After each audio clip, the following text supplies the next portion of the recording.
This is something really resonate with me because that happened to my life. Opportunity. I really strongly believe in opportunity because, I believe everybody have their own potential. When I was a kid, when I was a young little girl in my alley, I had potential, but that's not enough because even though you had potential, but if the environment around you were not supportive and there's not many people give you the opportunity to change your life, it didn't really help you to change your life. That's why I think even though we have potential, we still need other people at one point of our life to give it to us the opportunity for us to change our life and shine. So I had that because my mentor gave it to me. A lot of people gave it to me. The NGO gave it to me for me to volunteer with them. I want to give that opportunity to other people too when I can. It's about resources, right? You want to do good, but you need resources. So that's kind of thing that keep me really motivated. If you come from an environment where you really need the opportunity, you will see how much it is important for you to have the opportunity. That's why I feel it very resonated with me and close to my heart. So that's why everything I do, I will try to create opportunity for people or help them to get to the opportunity that they need. So my role at LIN is quite good because I'm doing that kind of connecting, like a hub and connecting different people. And also with the community podcast, it's the same, like I'm trying to bring this story out so people can listen to and they feel motivated, they feel inspired, they feel connected. And in the future, I want to also build the community so where people can also helping each other and connect with each other because I believe that we have to work together. We have to support each other, collaborate to actually achieve something amazing.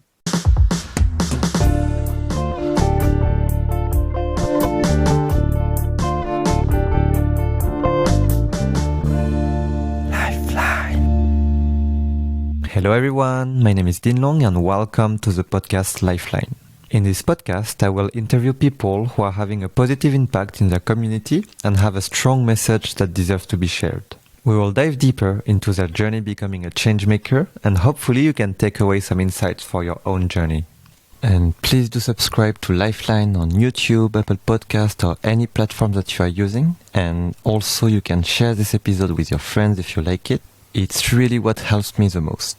In today's episode, you will meet Kelly Vo, who is a connector, community builder, and podcaster proudly born in Saigon, Vietnam, who is passionate about bringing opportunities and resources to those who need it the most. If you've been following Lifeline for a while, you will notice that she's a perfect example of social gardener. Kelly is currently the head of the Philanthropy Services Department at the LIN Center for Community Development, which is a non-profit on a mission to increase citizen participation and enhance the broader non-profit ecosystem in Vietnam. She also launched her podcast, Dear Our Community, where she invites doers in the community to inspire her audience about life purpose, happiness, and social impact.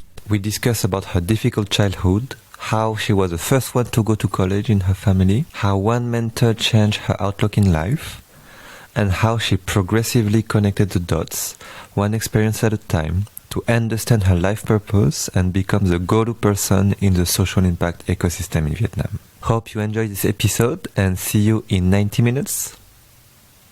So hello Kelly or Tuyen. Super happy to have you on Lifeline today. How do you feel today? Today is Saturday. I feel a little bit busy, but also a little bit relaxing. I want to relax a little bit today because normally now I have to also work on the weekend for the podcast, for my own podcast. Same thing with me. Seeing now weekends and evening is podcast time. So it's more and more busy. So I can relate. Super happy to have you. And for the story. So as I told you, always remind how we know each other. In our case, it's funny. We were in the same breakout room during an AVPN event. I don't remember which event it was. But I just remember we were in the same breakout room. And then, later we connected because we're both launching a podcast around the same time, both interviewing changemakers. So yours is Dear Our Community. So all the Vietnamese speakers, go have a look. And I just follow what you do on Facebook, and it looks amazing. I know LIN Center a little bit from a friend, from Clémence, that you know as well. And yeah, just from all the all the posts all the time. So yeah, super happy to have you now. And yeah, maybe just to kickstart, would you like to introduce a bit about yourself? What do you do these days? Where do you come from? And just anything that you would like to share, like just to kickstart the episode. Yeah, absolutely. Thank you. Thank you for inviting me to be on the show. I mean, I listened to a few episodes of yours. Really interesting. I'm glad that to be a part of this meaningful podcast. So my Vietnamese name is Tuyen, and everybody also know another name called Kelly. So I was born in Saigon. I'm Saigonese. So my whole childhood and my life all in Saigon here. Right now, I am working the full-time job at LIN Center for Community Development. It is a local nonprofit. Been here since 2009. So local nonprofit, for LIN, my role at LIN, because LIN is a nonprofit, support other nonprofit. Our mission is to support other local grassroots nonprofit, from like information, capacity building to networking with and resources, connection with the other sector, like from corporate individual who want to engage with local nonprofit sector in Vietnam. It's like a hub to connect different people together, different sector together to build, like to do social good. My role at LIN is to work with corporate and individual who want to engage with the local nonprofit or support LIN program. So like for their CSR program, corporate social responsibility program, sustainability program, or community development program, staff engagement program, so they can come to us and we can help them, support them, like provide consultation and connection with the network of our nonprofit. Right now at LIN, we have around 400 local nonprofit in our network, working on diverse causes, like from children education, people with disability, environment, LGBTIQ. Very diverse. So we can connect them with the suitable nonprofit, because we're trying to build the partnership between nonprofit and business coming together to solve the social and environmental issues. So that's my role at LIN, my full-time job. But then I also have my own podcast, like we just introduced earlier. My podcast called Dear Our Community. So it's the name is quite interesting because I was thinking I'm a big fan of podcasts. I listen to a lot of podcasts, and I love storytelling. I love story. Because my job at LIN, I normally go out and talk to a lot of people, listen to their story, from corporate to individual, even nonprofit, who want to do social good, but they have their own coming from different background and having different idea what they want to do in the society. So that's why I build passion and also interested a lot in the in story. So one day I just came up with the idea that, how about, because for me, I feel very lucky that I had a chance to meet these people. Yeah, very inspiring, like that motivate me a lot. But I'm sure that not a lot of people, especially young Vietnamese in remote area, even they don't have the opportunity like me to meet the people, to listen to their story, to feel inspired, and also to feel connected, to start their own journey. So that's why I think, maybe I should start my own podcast and bring this story, authentic story, to the people that may need to listen to this story, so they can start their own journey, or have their own story told. Yeah. Cool, thank you, Kelly. I mean, I really relate to your podcast purpose as well. So cool, I think you should create a LIN Center for podcasters. So all the podcasters who want to do source of good. I think, we'll come back to everything that you said and even more. Just a reflection on LIN. I think it's interesting for me. It reminds me of it's like a incubator accelerator, but for nonprofits. Feel like, we have a lot of social enterprise incubator for social enterprise, but I haven't seen much things for specifically for nonprofits. So yeah, I mean, it's interesting. So yeah, we'll go back on that as well. As I usually do, I like to go chronologically. So I stalk a lot all my guests to try to get all the information. So I try to stalk as early as possible. Sometimes I manage to go like 17, sometimes 4 years old. For you, it's interesting. So I read this. There was this great interview by Vietcetera. It was really, really cool. And also I read your bio, I read a lot of things, and maybe the common thing I found is not a specific time during your childhood, but mainly your childhood in general. Yeah, I think there's a lot of powerful things that you say when you speak about childhood, but yeah, I would love to hear more. Like you mentioned, it was maybe a difficult childhood, but that it didn't, prevent you from being who you are today. Amazing human being, running both a podcast and all the fundraising at LIN. But yeah, maybe would love to, if we can kickstart with that, since it's the basis for everything. If you can share your childhood in Saigon. Yeah, absolutely. Thank you for saying that. I mean, I think my childhood story for me, is very interesting. That's why now I start talking about it. Because, I believe that our childhood memory really influenced us. Our growing up environment really influenced us to be who we are today. So I was born in District 10 in Saigon, Ho Chi Minh City. It's very small, like in a very small alley. If you've been in Saigon or Ho Chi Minh City, you will see that's a quite special thing about Saigon, that they have a lot of small alleys, especially in the city, in the district that not just basically the district that not in the central downtown, but far a little bit away. They will have a lot of small alley. Like I was born in one of the Kai alley. And I remember because my alleys, I have to say it was very complicated with a lot of criminal activity, gamble like activity around me because, that's the environment that I'm growing up. So I seen everything. I seen a lot of things.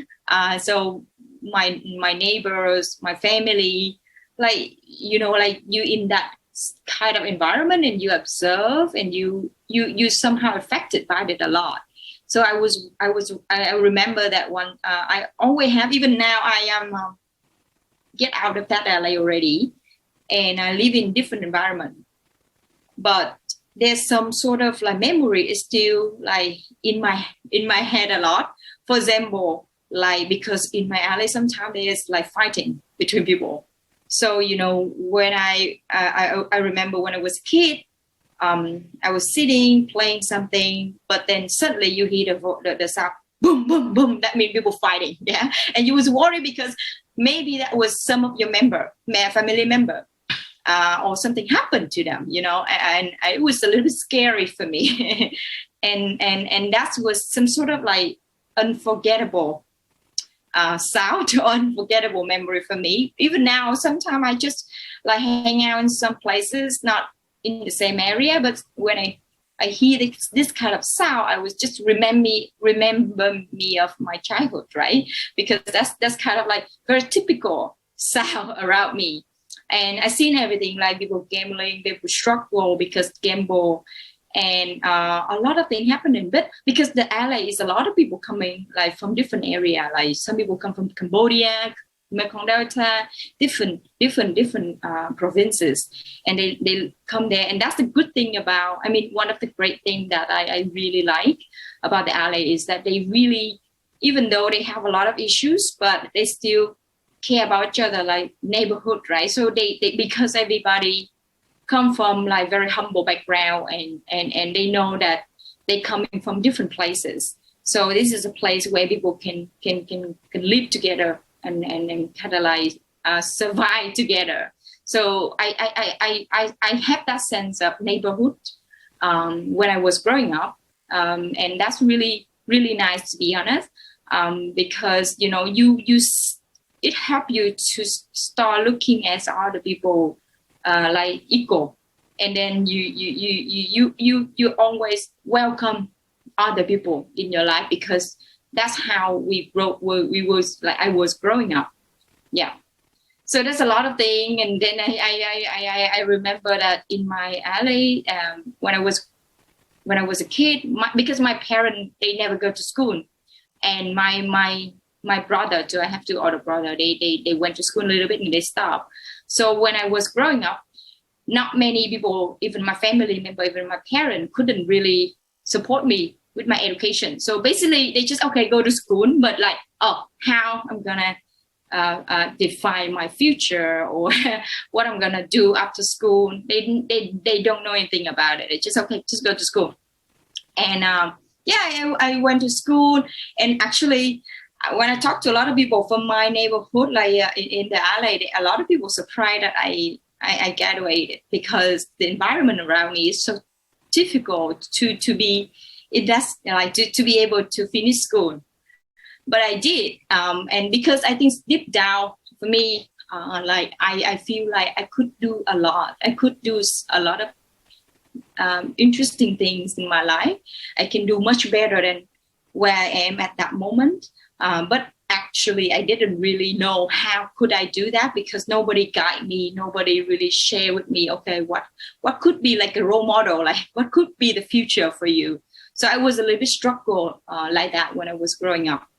It's very interesting because, usually it's difficult to, when you are in this neighborhood and maybe the career path or whatever, future that you see is, you might tend to think, okay, I will do whatever people in the neighborhood do. And usually it's when you meet a mentor or someone external that you realize, actually, I can do this, I can do that. But in your case, it's different. Like, you already know that you could do something else, but there's no one to show you that it's possible, but you know. But I just wonder, like, any inspiration from your childhood? How did you know that you... I read I think the same interview, you were telling yourself, like, you didn't dream to be a doctor or whatever, because you had no idea what actually is out there, but you had the dream to become something better than yourself. But yeah, I just wonder, like, how do you know this while other people in your neighborhood, they don't have the same, inner force? That's a good question, because when I remember my childhood, there was nobody really was my role model around me. I think most of the time I remember there was a Hong Kong drama. It's very popular during my childhood, like when I'm growing up, like TVP, like Hong Kong drama was very, very popular in Vietnam. So every house watches. And there was a few like film that I watched, and I could see the development and the opportunity of those people, and I feel, wow, these kind of people, they actually can live like that, and they could really do something like that. I feel very like I like it and admire it. I think, oh wow, maybe because nobody showed me how I can do that, but I can see like that could be a possibility for me. That could be me. Like I could do something that access to this kind of opportunity. But it's just something in my head. I'm not really. I didn't know how to like put it down in word or like a dream or anything, but more like, oh yeah, there's a possibility in the future. Yeah. So that was my situation when I was a kid. It's funny. It reminds me of. I did an interview with an Indian woman. She was born and grew up in Mizoram, so that's northeast state of India, in between Myanmar and Bangladesh. So it's very far away, let's say, from all the big cities and from all these opportunities. And she was telling me she's also the first one in her family to go to schools and university.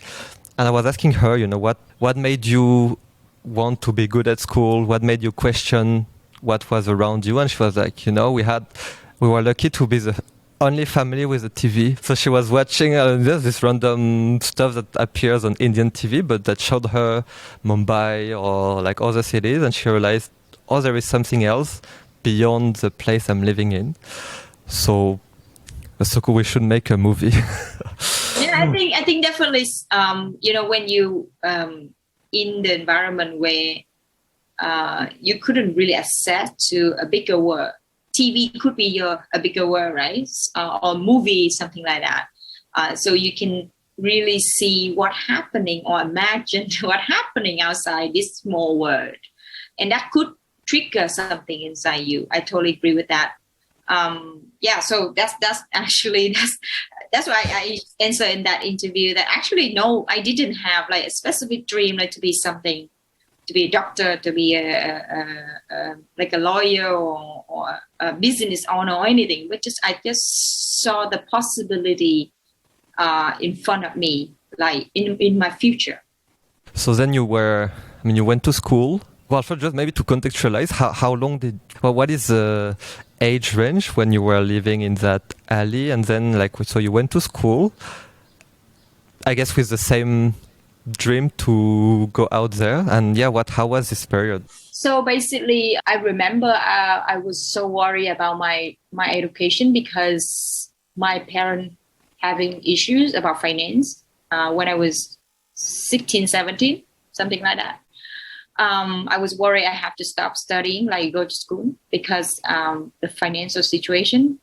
I remember every month, like when I was in high school, we always, like the family who pay the school fee latest, like the last, and always like aspire the deadline because I know that my parents didn't have the finance and also enough money to pay. So I accept the fact that yes.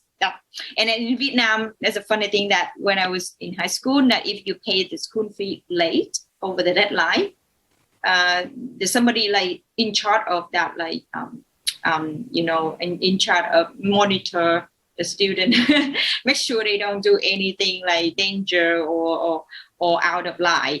So that he will ask some people who couldn't pay the school fee on time to go into like the room and then stay there and not let us studying because you don't pay the school fee. And I was, sure. I mean, that's the fact. And then I just, every month I was just there, and then until we got the money, we paid it, and then he let me in the classroom again. And the surprising thing is that on the 11th grade, I was still the first student, the top student.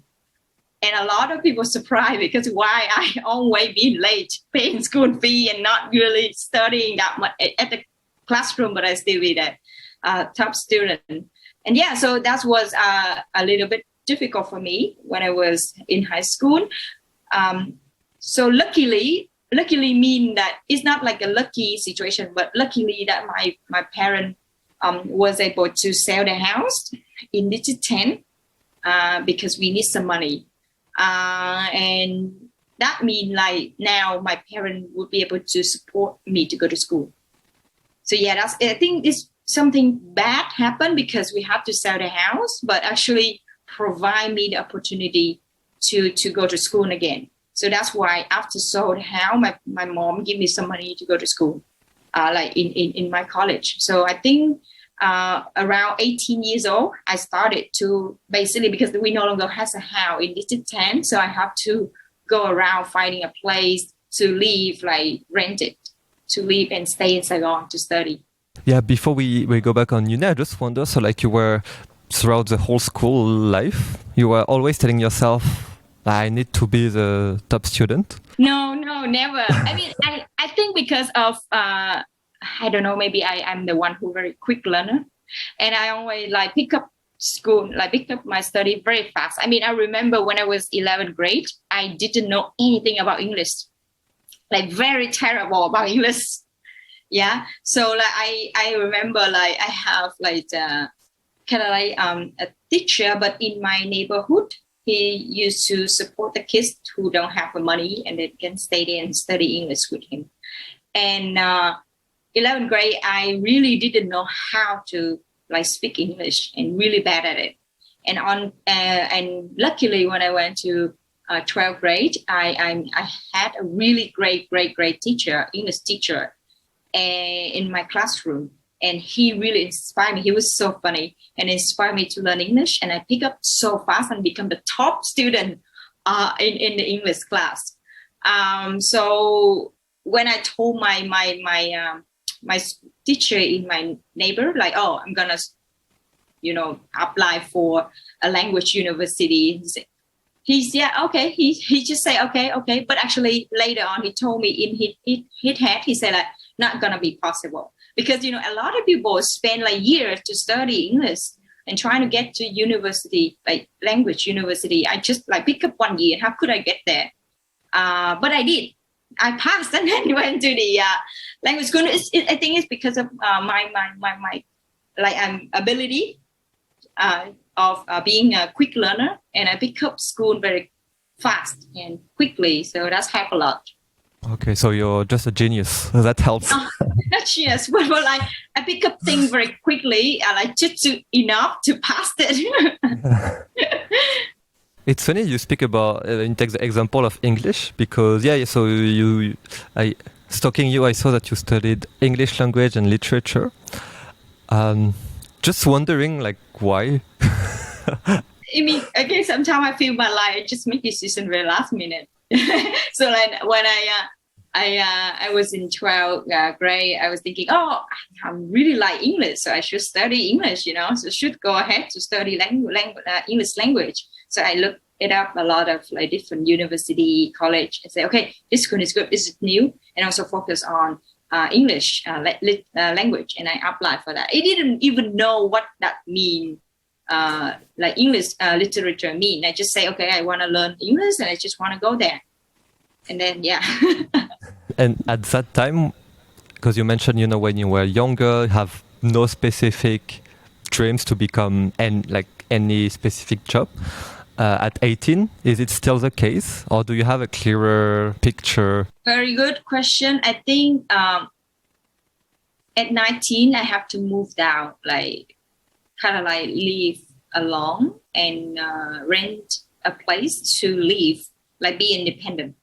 And I remember that, it like you step out from a small world to a bigger world, right? Because you now have to deal with different people from your neighborhood, different from your neighborhood, and the people who come from very, very different backgrounds.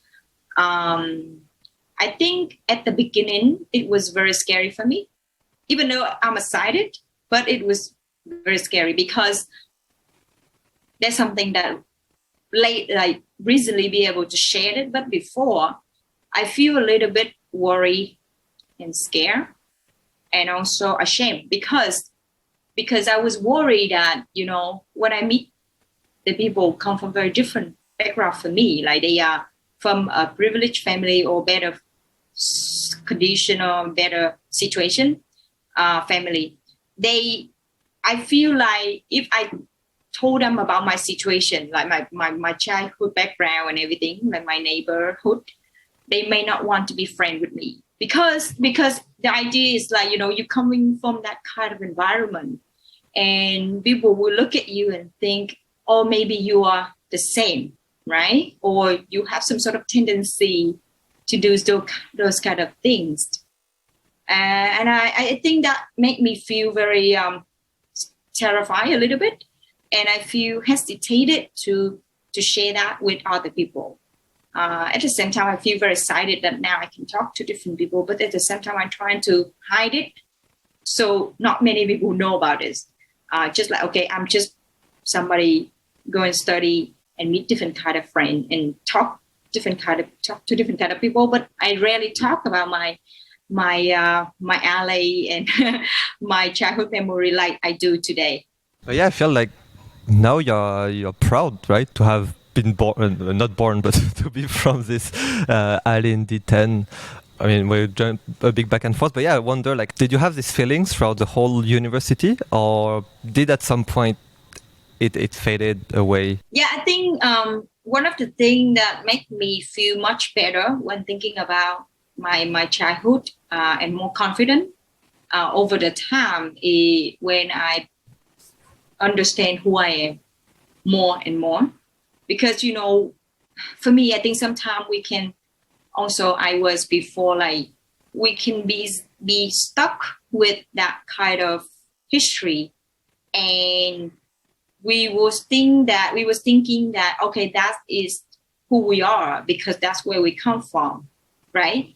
And when we out of the world to the world, we feel, oh, this is part of what we couldn't really get rid of. So that's something that we have to hide.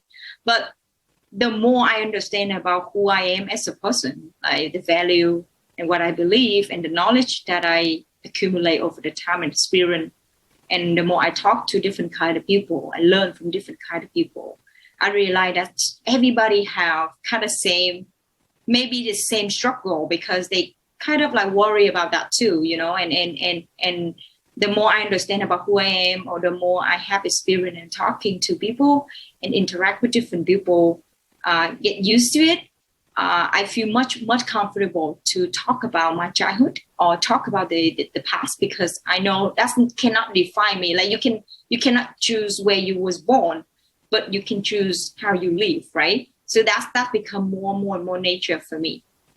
And how is it a specific?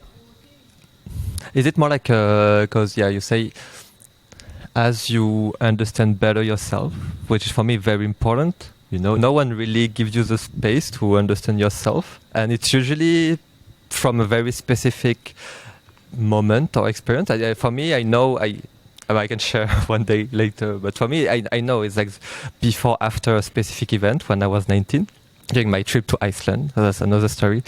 But yeah, for you, is it because you say you're a quick learner, but like sky is the limit. I wonder, is it also part of yourself? Like you want to know yourself a bit more? Is it specific experience that happened either through uni or after university? Yeah, I think one of the reasons, probably because I'm the one who very love learning new things, learning different kind of things. I'm curious about different things and I want to learn different things. So it really helped me to build up the knowledge and the confidence over the years. Because, before when I was going out, I was worried if I say something wrong or I say something stupid, people would judge me because I didn't know anything. I was young. But because I love learning, I keep learning things. I'm trying to learn different kind of things, reading different kind of books. The more I learn about new things, the more I feel confident over the years. Of course, something like, for example, I go to a new environment, I also feel very nervous a little bit, but then I feel, oh, that's just part of the feeling. Nothing really, you can overcome that. You can overcome that over time.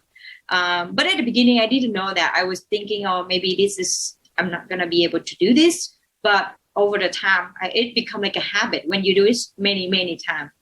I think another reason is, I think when I met my mentor, so my mentor, he's Vietnamese Australian, and he came back to Vietnam to help Vietnam to like open the economy, and he has done a lot to contribute to Vietnam.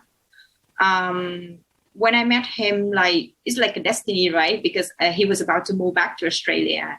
And then I got a chance to meet him and talk to him. I think there's a connection. That's why he wanted to talk to me more.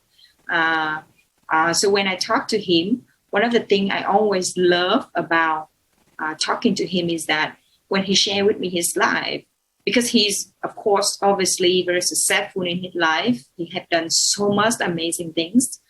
But when he shared with me about his life, it's more like he's telling the story. He's telling different kind of story happen in his life and happen around him, and how he deal with it in different situations as a human.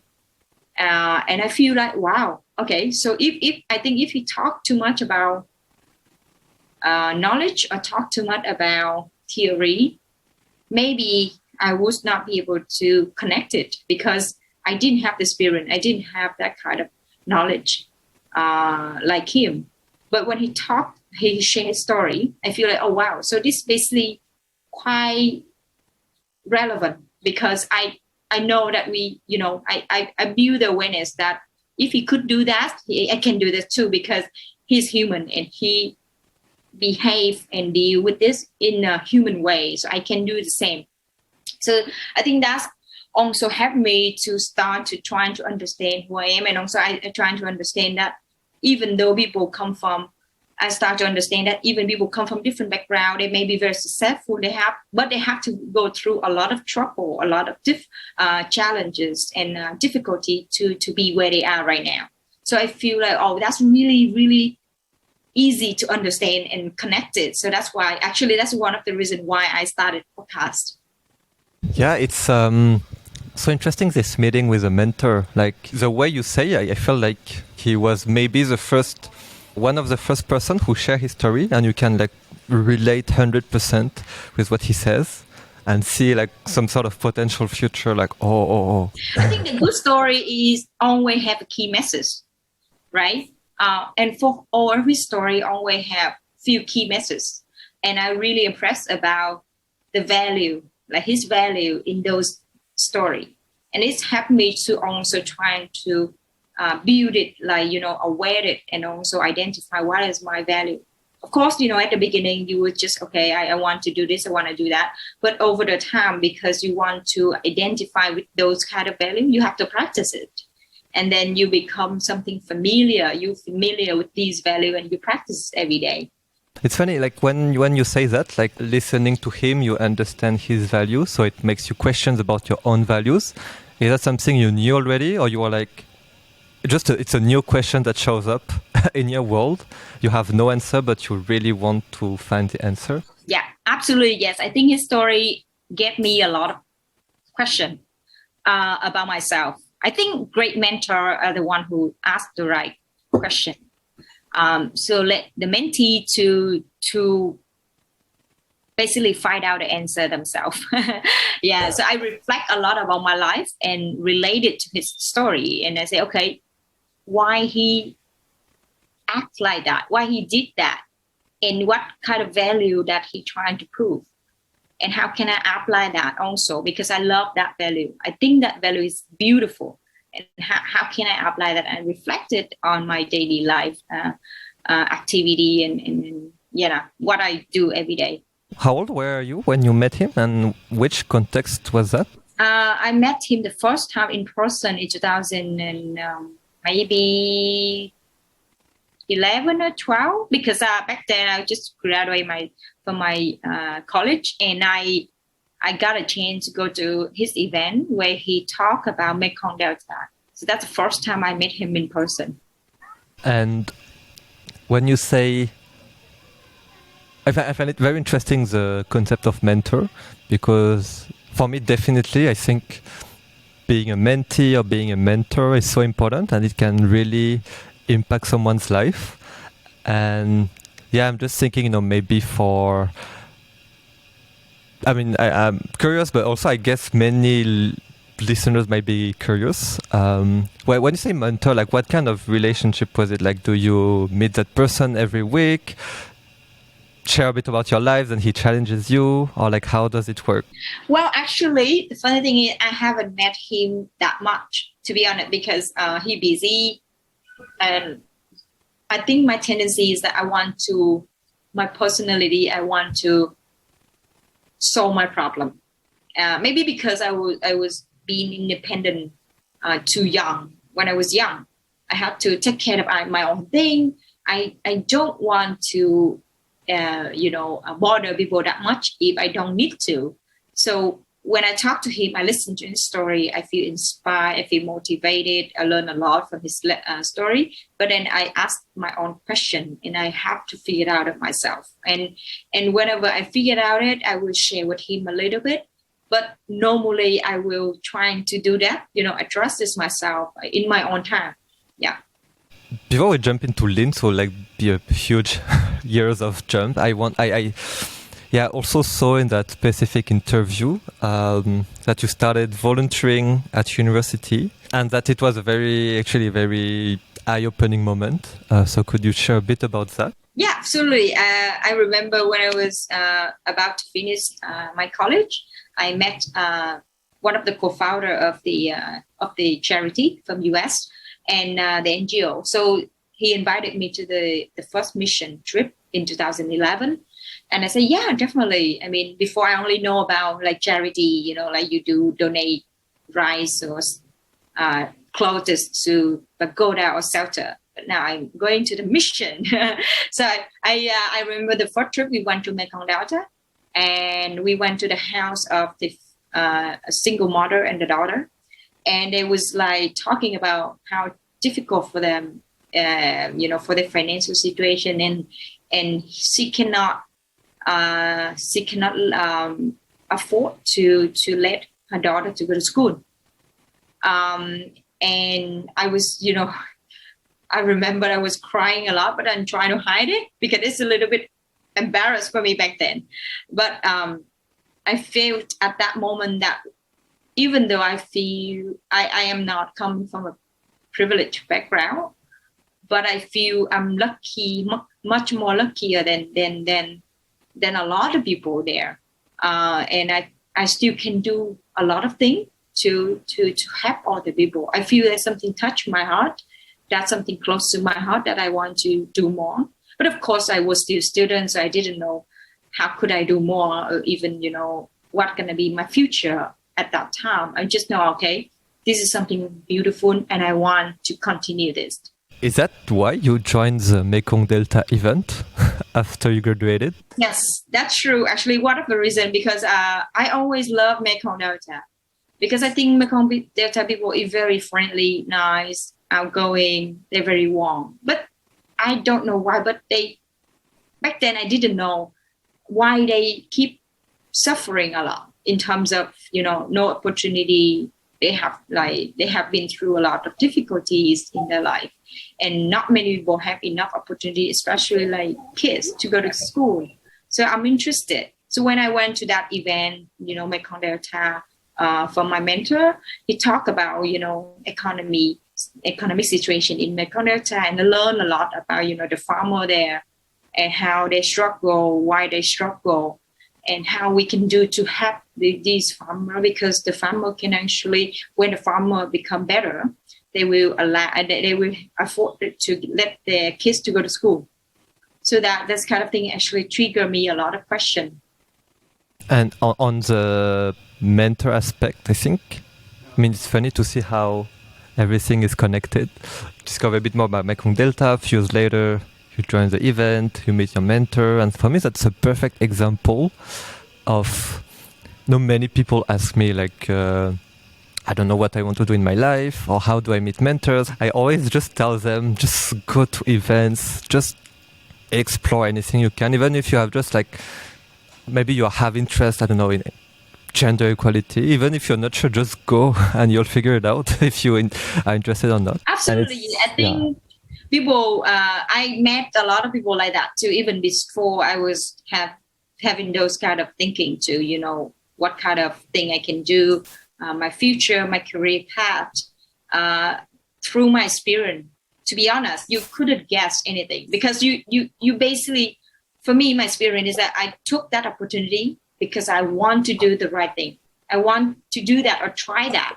And that led me to something beautiful that I didn't know. I mean, I couldn't guess that I'm going to work for an NGO 7-8 years ago, because back then I didn't even know what NGO is. So it's about taking the opportunity and be proactive about it, and be free to be open to new opportunity to let it lead you to something amazing, and you just focus on do what's best right now. Yeah, definitely. I think that's focus on what's best right now. Many times we try to focus on what's best in 10 years, but no one knows, right? And it always changes. Yeah, I think it's interesting. Like you say, if you told me 7 years ago that I will work for NGO, I will never believe it. And yeah, I saw that you've done a lot of things before working at LIN. You worked in a lot of different positions. What happened after graduation? Where were you at? And how was the transition to working at LIN? Well, I mean, for me, I think the pattern for me is, now I think about it, it's very clear that I always want to test new things and I want to try new things. I'm not the person who wait until everything to be perfect to do something. If I have something like the idea or initiative, I want to test it right away because I want to see how it's look like in the real life. And then you can get feedback from people. Either you fail, either you don't, but you need to get the product out there, something out there, so people can see it and they touch it and they feel it and they can give you the feedback. Then you can improve it. If you just keep it in your head alone, it's not going to be positive, not going to be happening, right? Because idea is very cheap, but how you can execute it and how can you make it happen is very important. So normally when I came up with, like, because also I love learning new things and open to new opportunities. So anything comes up to me, I say, oh, this makes sense. That's a good thing to do. Let's do this. Even though to be honest, sometimes I feel like I'm not really 100% ready, but I just took it. I think that's the right thing to do. Of course, that also lead you to a lot of failure, which is fine. Now I think about it, which is fine, because that also help you learn a lot of lesson, valuable lesson in life. So to answer your question, yes, after my graduation, I remember when I talked to my mentor about Mekong Delta, trigger a lot of questions about my life and what happening in Mekong Delta. I said, okay, let's start a business startup to help farmer in Mekong Delta to export product to international market to make more money, so they can help their kids to go to school. The image of the single mother couldn't afford to let her daughter to go to school is link it together. Say, okay, let's have the farmer, so the farmer have money to have the kids to go to school and have a better life. But because I was so young, I started with 2 friends, and we were so young, we didn't have a lot of experience and also financial support. So that's why it failed after a few years, and then we closed it. But so that's one thing. And then I had to, of course, go to work because I need money to support my life. So I went to work for a software company. It's from Europe, and they trying to establish the office in Vietnam. I was one of the team members to set up the office and operation here, and also in charge of business development, helping them to build the relationship with the client in Vietnam. So I worked there for 4 years, and during that time, I was still volunteer for the NGO from the US. So during that time I'm working, I make money, I have enough money to support myself, but I still feel something missing, like I feel like I still want to do something meaningful and contribute, but I didn't know how I could do that. And then the company, like the software company, they had to close because of business decision. And I decided, okay, maybe I should pursue something more meaningful for my life. So that's why I came across, I tested another idea, but it failed. And then I came across LIN job, like when they recruiting this position. I was okay. Because, now think about that, right? When they offer, like they recruiting this person, they want somebody who have experience in business sector, working in business sector, and have a little bit experience in NGO, right? And think about it. I had that when I was volunteer and also working for business, the software company. But, 4 years ago, I didn't know. I was just thinking, okay, I have to work. Like I have to go to work to support myself. I want to volunteer for that NGO because I think that's the right thing to do. But it led me to LIN because those experience, because of those experience that I didn't expect it to, that gonna lead me to LIN today. So I think that's very fascinating about opportunity and experience, destiny. You have to really do something, test something, and then someday it's gonna lead you to something you never know, you never really guessed. So it's I always say that. I think in half of the episodes, I have this quote from Steve Jobs, which he says, life always connects the dots backwards. So I think what you just said is... You can connect the dot looking forward. You can connect the dot looking backward. Exactly. That's so correct. And interesting because you just followed what you wanted to do best for now, exactly what you said. And it just happens that, but you cannot, I mean, you could, but it's difficult. Okay, in 10 years, I want to do this. I have to do that. It can work, but it's. And some people like that. Some people, they need the plan. They need like, I need to be that kind of position, in that kind of position in the next 5 years. For me, I'm very open because as long as I'm doing something that I love and I'm happy about, that's enough. Yeah, no, it's interesting. It's also linked to, you have an idea, you want to execute it as quick as possible. I have this discussion as well with my colleague. She says people are either doers or planners. Either they need to plan things first and then do, either they need to do and then plan later. So yeah, I find it interesting. Be the second person. Yeah, exactly. Plan later. Did you always have this mindset? I have an idea, I need to execute, or is it something you learned or forced yourself to do at some point? I guess maybe because of my personality and the way I was growing up. Because, back then I told you, not many people, like my parents, couldn't really support me with my education or help me to make decisions about my education. So sometimes I have to make decisions fast because otherwise nobody gonna show me what to do. I have to test it. I have to do it and see how it goes.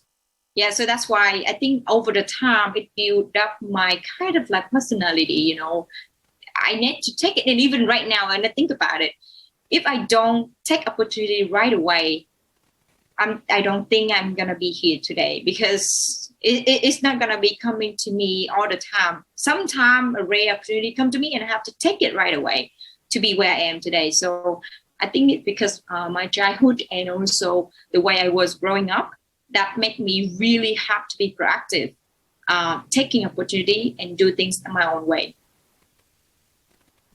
I really love your sentence. Like, no one will show me how to do it. So I need to do it in order to see. Yeah, I have to do it and figure out a way. So all of this happened, and then all the dots connected at LIN Center. At that time, I guess you saw the opportunity. You were like, "Oh, it's perfect for me." And did you have specific expectations, or you were still, I'll just go there. I will see if I'm happy. And I saw you change different positions as well within LIN.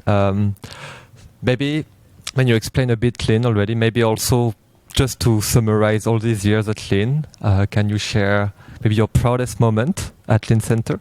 Well, I mean, I remember when I first joined LIN, I feel so overwhelmed because totally new for me, even though it was so fascinating because I learned so much at the beginning.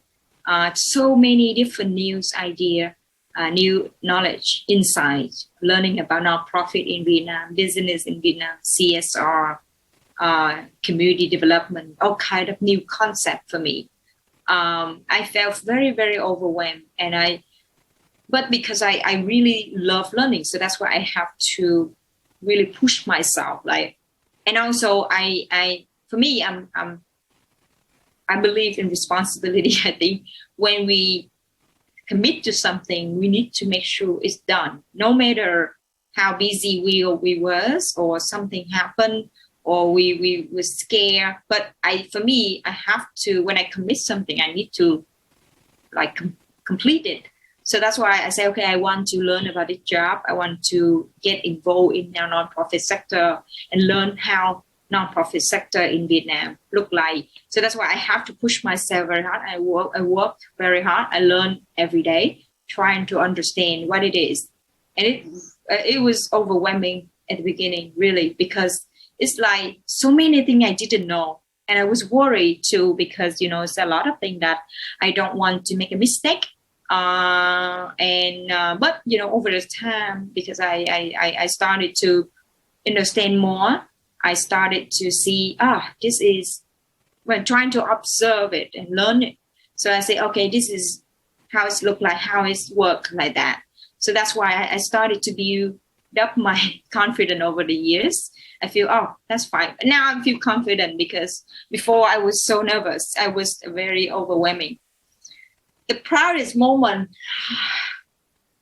I think for me, a lot of things at LIN, because LIN work is very, a lot of work. LIN has a lot of work, and we have so many different things we need to do. I think one of the proudest movement is that I will be able to get everything done, even though we lack a lot of resources. We lack a lot of, NGO in Vietnam, we normally struggle with a lot of resources, limitation, and even the COVID happened. We managed to get through that and become stronger and stronger every day. I think that's my proudest moment, to be able to, and also I feel very happy that be able to build up the partnership, because for LIN, my role at LIN, I am in charge of building partnership with companies for LIN and also for our program. So I think I'm good at like maintaining the relationship, building the partnership for many years. So I think, yes, for example, like some company key partner, they stay with us after 3 years. So it's really happy for me, because I think I know it's not easy to build that kind of partnership that the partner can be with you for a few years. But I think I managed to do that at LIN. When you say being resourceful, like managing to do stuff with limited resources, I mean, it's funny, like the way you speak, the way you do things is really, I mean, it's what we say as well to all our entrepreneurs. It's what we say to, everyone who wants to start a business, right? Like, just try it as quickly as possible, see if it solves people's problem or see if there is a market, try to be resourceful. And I find it so fascinating that, I mean, you at least at LIN, I'm not sure in other NGO, non-profit ecosystem they say it, but it's what you to bring. Yeah, I mean, definitely, startup is the same, and also for non-profit in Vietnam, and I think in other countries too, because we don't have a lot of resources, so we have to be creative about that. And, my job basically is do fundraising, right? So a lot of people, may not be comfortable to asking for money, for help, right? And I had that kind of feeling too. And sometimes still do, sometimes, because I feel like, I have to ask this person something. But to be honest, over the year, when I understand that more, and I know that, okay, this is something that I do because I want a good thing for the society. I want a good thing for the nonprofit sector. I want to do good. Why have to be hesitated about it? I'm not doing it for me. I'm doing it for other people, right? So I'm asking this money not for me, but for other people, to help them to achieve something, to do something good. So that helped me to overcome that, hesitation and worries. Now I'm easy if I need. And also I know that, because of my job, I have to work with a lot of company and individual. To be honest, a lot of people want to help, want to do good. But sometimes they feel very worried, and also they don't know what to do. There's a lot of information out there, and they especially trust, whether they can trust you or not. So if you can give them right information, explain it to them well, why they need to do this, they will. And they will more willing to support when you give them a reason to do so. So, yeah.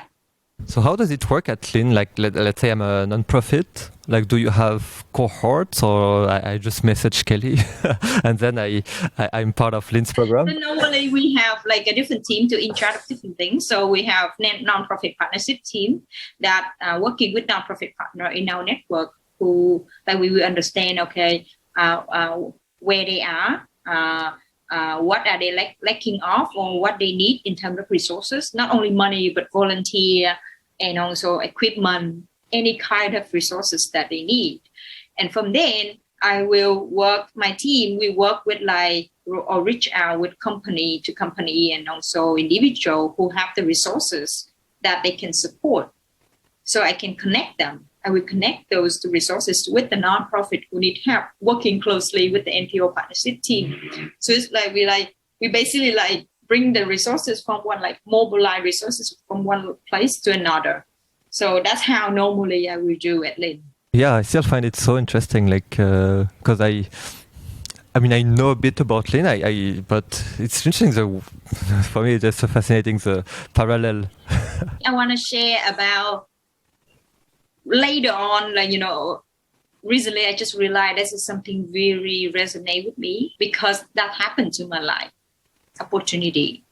I really strongly believe in opportunity because, I believe everybody have their own potential. When I was a kid, when I was a young little girl in my alley, I had potential, but that not enough because even though you had potential, but if the environment around you were not supportive and there's not many people give you the opportunity to change your life, it didn't really help you to change your life.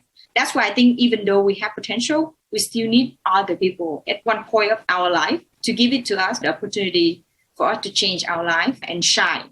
So I had that because my mentor gave it to me. A lot of people gave it to me. The NGO gave it to me for me to volunteer with them. I want to give that opportunity to other people too when I can. It's about resources, right? You want to do good, but you need resources. So that's kind of thing that keep me really motivated. I love it, and I want to share with you a story. It's my favorite story. So I put on my LinkedIn that I am a social gardener. So many people ask me, like, what the hell is a social gardener? So the story is, imagine take two seeds of plants, and they are the same seed, but maybe one seed will grow, will become a beautiful plant, shiny plant, and the other seed will not grow, just decay, become brown, and die. And for me, when I think about it, for me, it was the same seed. So what was different is one seed got enough water, got enough soil, good soil, got enough care, while the second seed, no one took care about the seed, so it just by itself, just dead. While the other one got exactly what you said, enabling soil, enabling environment to grow and to blossom. And the enabling environment, if we translate into people's human life term, it's you met the right mentor at the right time. You have supportive environment around you with enough resources. You listen to our community, a lifeline, these kind of things. While the other part, it has a potential, but didn't got unleashed because maybe it was not in the right soil. And it's a story I share all the time. The philosophy we share through our program as well. So I'm super happy that you also say that with your own words too. Yeah, absolutely. Yes. I think, if you come from an environment where you really need the opportunity, you will see how much it is important for you to have the opportunity. That's why I feel it very resonated with me and close to my heart.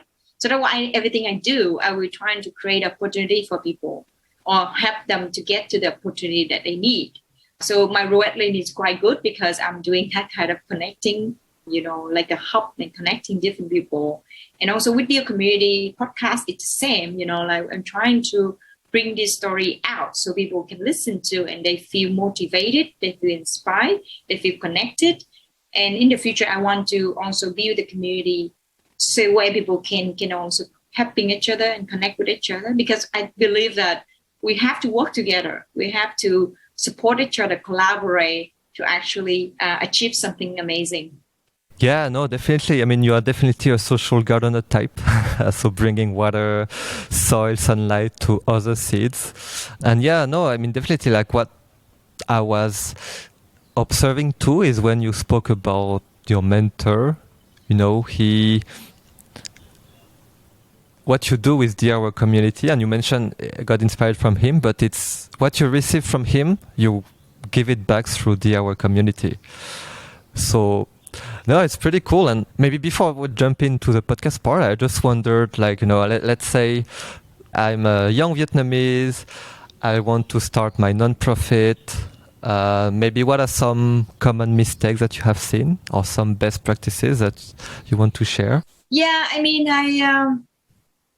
I've been also witnessed a lot of people want to start a nonprofit and also doing something like social good. One of the things that I think, this is my philosophy. I think for me, I think if you want to do something good, you need to ask that, you need to ask yourself question like, why are you doing this, right? You're doing this because you want to become famous, you want to people admire you, or you're going to achieve something amazing in life. Yeah, you need to be honest with that.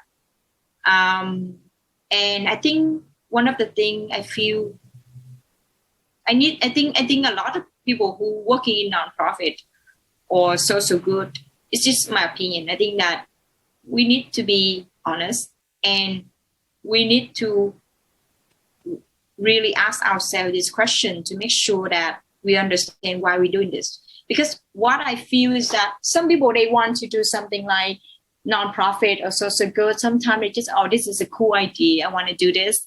I want to make it happen because I think that's the right thing. Yeah, that's good. But you need to ask the question about why you're doing that. And if you have the thinking that, okay, I'm doing it because I want to help people, it can be sometimes very dangerous, because when you think like that, you will have a tendency that you think you're a hero and you want to change people's life. And when the people who you want to change don't like that idea, don't like that solution, you feel upset and you feel very angry. Why people don't listen to me because I'm doing good things? Or why people don't support me because I'm doing good things? That's not the point. The point is, I think for me, to make us, committed or to be sustainable around social good, we need to do something that we actually feel happy about, like something that close to our heart, close to our value.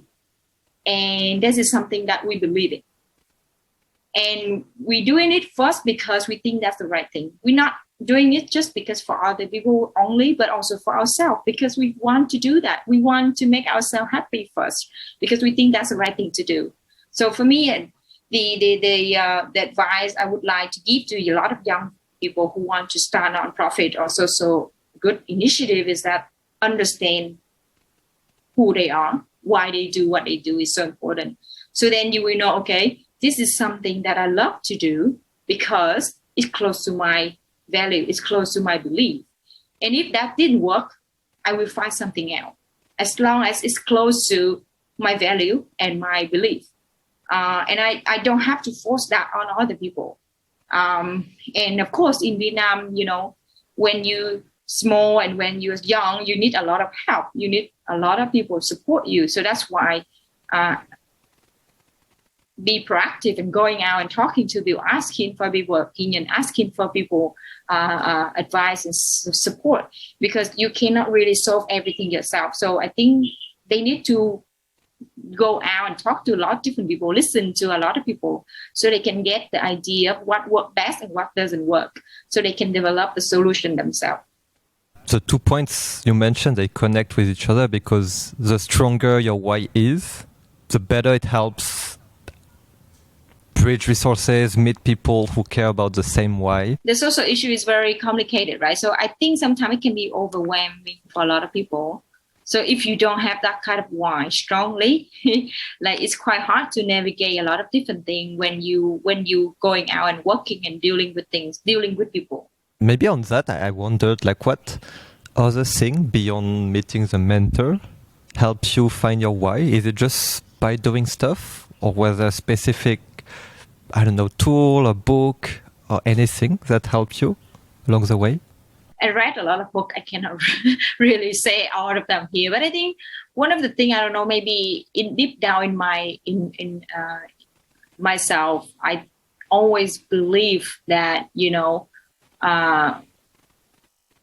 we all the same in the way that we are human, and we all want a good life. We want to be happy. Nobody want to be a miserable life, right? Nobody want to have a sad life. Nobody want that. So that's actually I think that's a common things between a lot of different people. We have differences for sure, but we have also the similarity things. Like, we want a good thing for our life. We want to live happy and meaningful life. So because of those common things, we feel connected with each other easily when we share it out. And that's why I think when you understand that. That's why when I think I understand the why, like my why, I feel that I can easily understand other people easily because I share that common things between myself and other people because we all strive to have a better life for ourselves. Yeah, so I think the why is important because for me, I need to understand why I'm doing this and because I want a meaningful life for myself. So I think people we also want the same. Is there anything that you think you cannot do? I'm really bad at operating things. No, I mean, for me, I like doing things that I can talk to people, like interact with people and learning new things.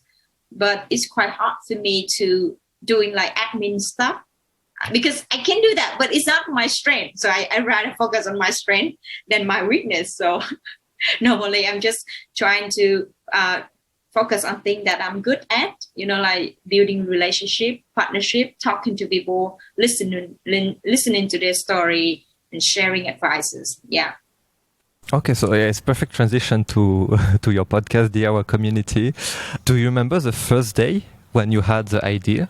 Well, I mean, I think it's incubated in my head, but I remember in July, I said, okay, maybe I should do something about it because I think, July 2020, we were still in lockdown, like the pandemic just started, right? So I was, okay, maybe I should do something, even though it's a little bit difficult, but I think instead of just worry about something you cannot control, let's do something that you can control. Like let's do something that I think that can be very valuable to a lot of people.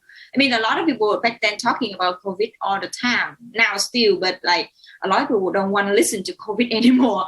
They want some positive message. They want to listen to real story about normal people. And another reason is because I think, when you read the newspaper media, right, you see a lot of bad things happening every day.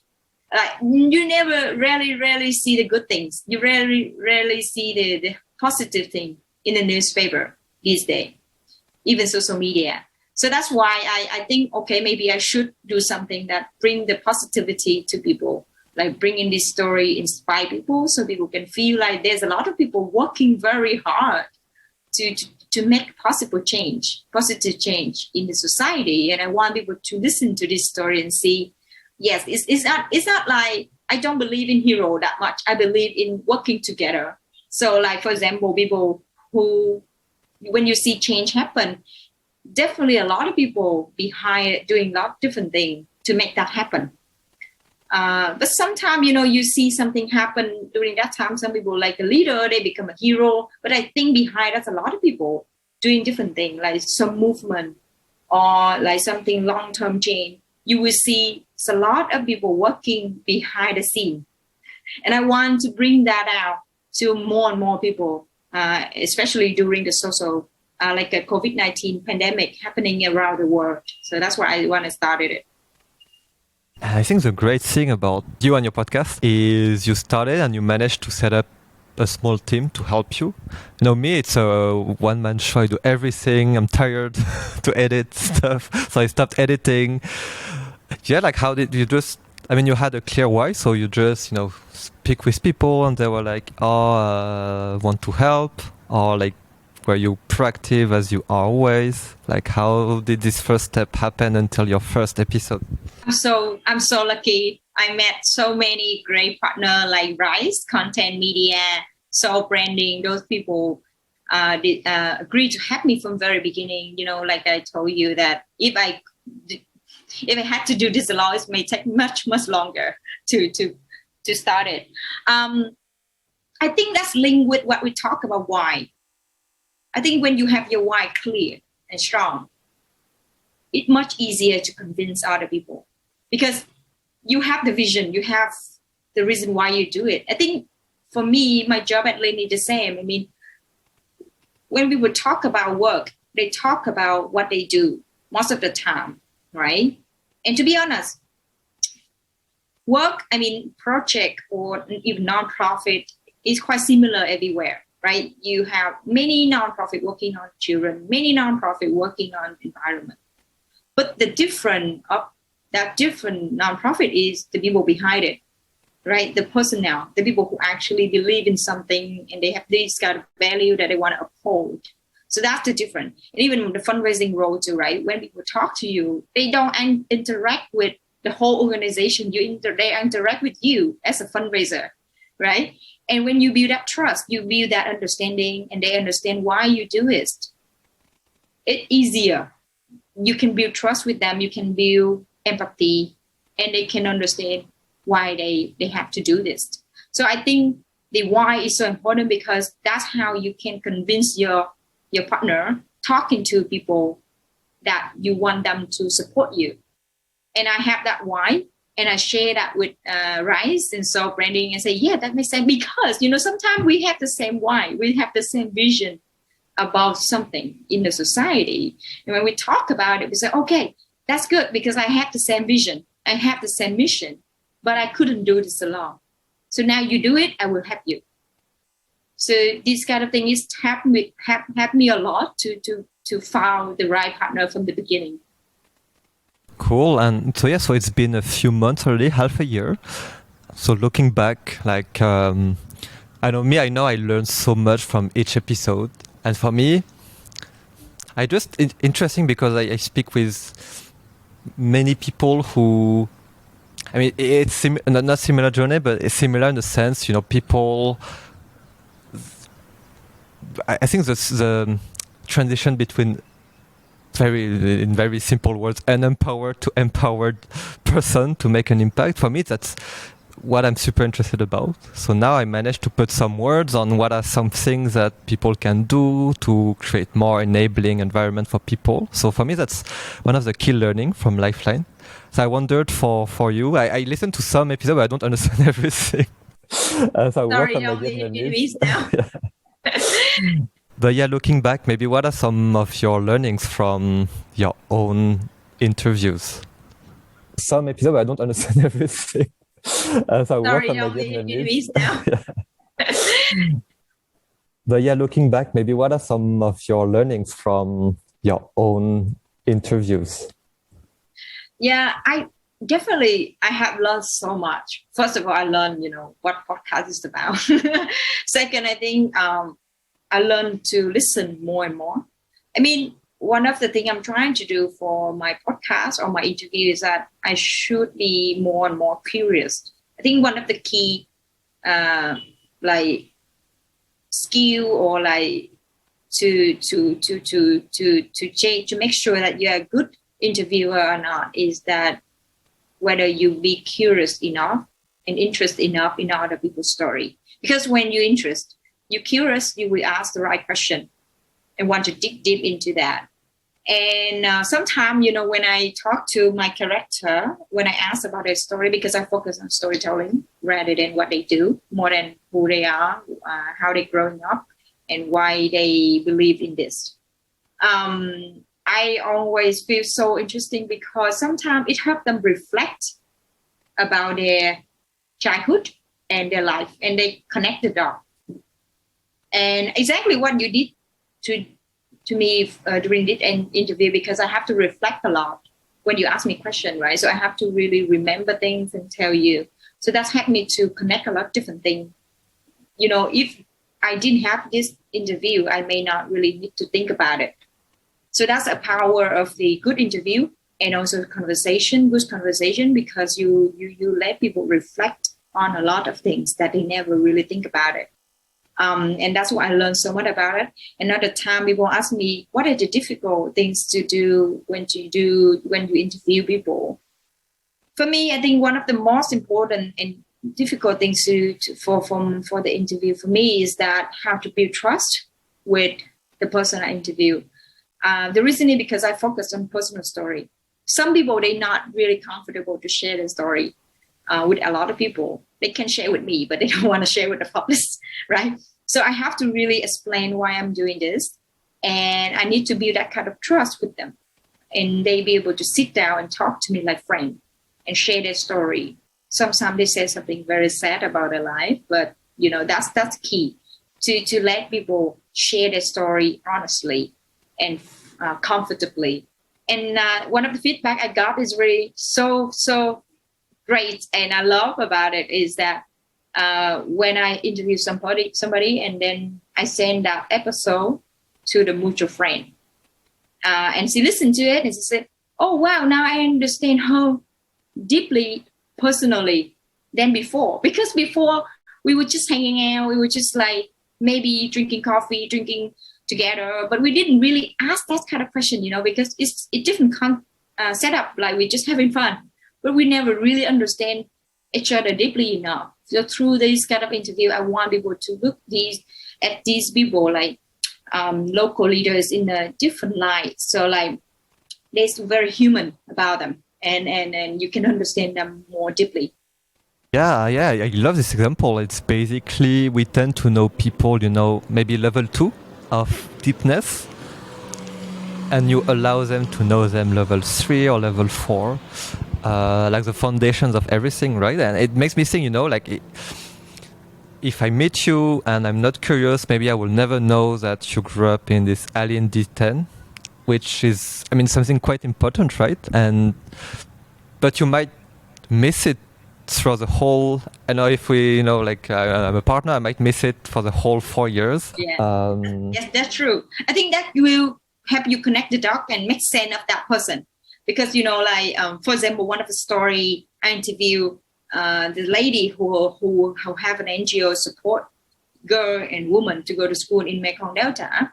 And when I met her a few years ago, and then I talked to her and she told me about her story. She told me that when she was a kid, like with her brother and the family, and her father told her that if her brother didn't go to school, they go to school, you're not going to school, because they don't have enough money, so they have to prioritize. So boys should go to school. And then, lucky for her, her brother didn't go to school, so that's why she got that opportunity. And now she have her own organization support younger in Mekong Delta to have that opportunity. And once I listened to that story, I totally understand, and it makes sense to me why she doing this. Yeah, you don't have to explain a lot of different program or whatever, because that's why you want to do this. This comes from personal experience. Yeah, and you immediately trust her. She's not gonna do any random shit. Sorry for the. Yeah, absolutely. Any tips for people for them to be more curious in everyday life? I think one of the things I would say is that trying to look at other people as equal human being.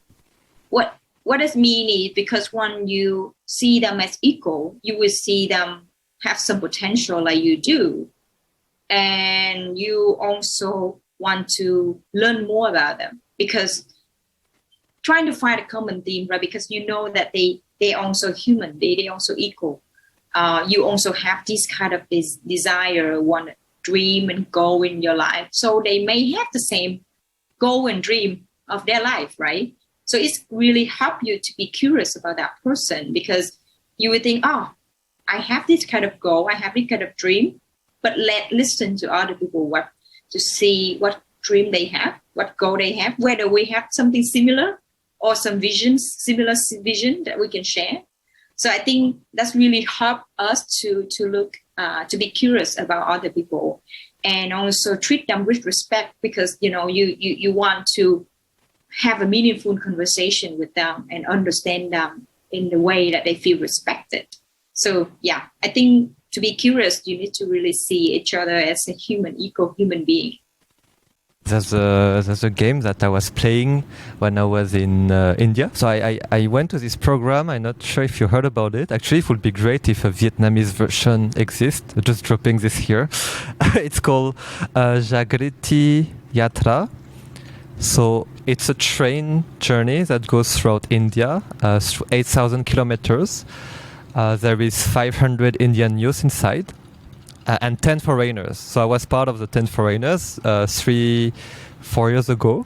And basically 500 persons live in the train, eat in the train, sleep in the train, live in the train for 2 weeks. And the train goes through 12 cities in India. And in each city, you get out and you meet pioneers of social entrepreneurship or non-profit sector. And they are here to inspire the whole cohort on the train. And the train is here to build the next generation of change makers. And it's a very powerful journey. Everyone gets out of the train after 2 weeks like super empowered. And actually I was thinking the best country to do that is Vietnam, because there is a train that goes through the country. Maybe your next project. Yes, maybe. Let me come to them here and I test it. But yeah, and the game, the thing is, as one of the 10 foreigners, you are easily spottable. Like everyone sees me from afar away and they're like coming to me. So you speak to 50 different people you don't know every day. But the thing is, the first 5 questions are always the same, right? Like, what's your name? Where do you come from? Which group are you in? So I got a bit tired of this initial chit chat. So I was like playing this game, which is 2 questions. 1 question and one. So the first question I was always asking, if you had 5 minutes, for the next 5 minutes, can you teach me something that you love, or that you can, like, it can be a skill, an experience, and knowledge? And I realize every time I ask this question, most of the people, they say, but I have nothing to teach. But when you ask again this question a bit later, you can just ask them directly from what you listen. Actually, everyone has a lot of skills. They just don't feel confident to say it because it's like they're bragging or whatever. But for me, it was always interesting to see the change of mindset, and after they will always teach me so many things. And the second thing, I was always trying to make them speak for as long as possible. Like find the one topic where they will not stop speaking. And I found it so interesting. It's so random each time. Like someone can speak about trains, someone can speak about pizza, someone about social entrepreneurship in Mumbai, all this random thing. And yeah, it's a funny game. I recommend. Yeah, definitely. I'm gonna look it up and see how it's look like. I think one of the reasons why I do Dear Community is that sometimes we assume that we are different too much, so that's why we don't share. That's why I bring storytelling, because when we share more, we see we're not that much different. We're not that much different in a way that we human. We want a good life. We have struggle. We have problem and difficulties in life. Everybody do, and we have also dream and hope and everything. So the more we talk about it, the more we share about it, the more we feel connected with each other. Yeah, definitely. I agree. Like we tend to think that we are the only ones who have problems and everyone else's life is like perfect. But then you realize everyone has their own problems. Cool. So I think I've taken a lot of your time already. But I will end with 2-3 questions that I always love ending with. First one, let's say you can go back in time, your first day at LIN Center. Would you tell yourself something? And if yes, what would you tell the younger Kelly? Good question. I would say to Kelly, the first day at LIN was that everything can be not, I would say that, you don't have to worry that much, you don't have to stress that much that you're not knowing everything. So take a little time and enjoy it, because that's how you really can be who you are, and also doing things that you love to do, and without really be so stressed about it and not enjoying it. So that, I think that's the thing that I would say if I can come back in time and talk to the Kelly when the first day joined LIN. Is it something that older Kelly managed to do? Well, trying to, it's improving a lot, because, I think it's very normal for a lot of people. When you go into new things, you're going to feel a lot of stress, right? Because you worry whether it's going to work out or not. You have a lot of assumption. You don't know a lot of things. So that's why I think trying to improve it by, I've been through that. It's going to be fine. And be less stressed about it. So now I feel more balanced in terms of when I have, like, let's say something happened when I feel stressed, I know how to balance it. And I have to balance this. I need to see, okay, that's fine. If you die, the world is still continue. And if you're sick for a few days, nothing gonna collapse. You're gonna go back and do your job, but don't feel so stressed about it. Yeah. Cool. And how would you like people to know you or remember you for? That's a good question. I think I always think it that, if I'm gonna die, I hope that when people remember me or think about me, they will feel happy because they will feel motivated. They will feel that a lot of potential in life. And I hope that they will feel that they should live the most of their life and trying to do things that they love and be happy about it. And don't waste on things that they feel so miserable or like suffering. I hope that because I for me, a lot of people when they meet me outside, they always think I'm very positive. Yeah, I'm a very positive person, and I always laugh and smile a lot. I love it. But of course, I have my own struggle too, right? Everybody does. The reason why I want to do it because I want people to feel happy. And I don't want my struggle to affect a lot of people because I know that a lot of people have the same struggle, like problem themselves too.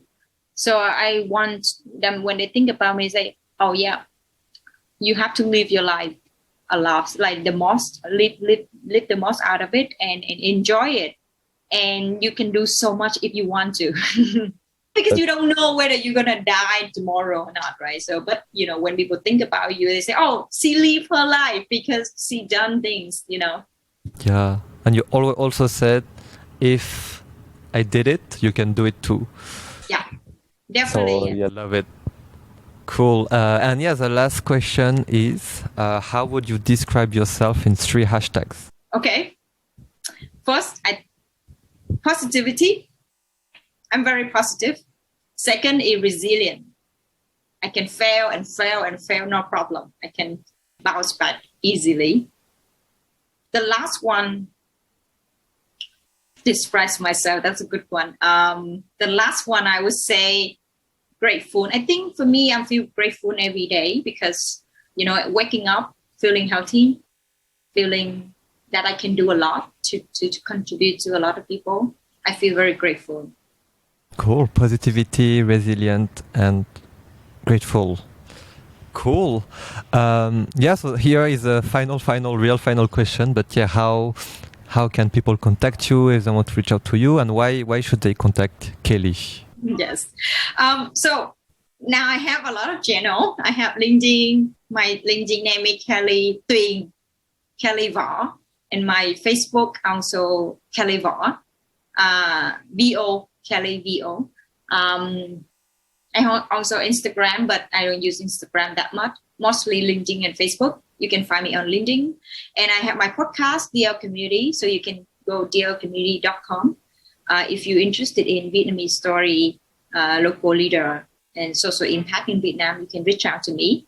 I love to bring those stories to the world too, not just with the Vietnamese people, but I hope to change that. And also in the future, I want to connect more and more like social change leader in the region, so we can also working together and even create more impact and create that network of social change maker in the region. Cool. Thank you so much, Kelly. Really love this conversation.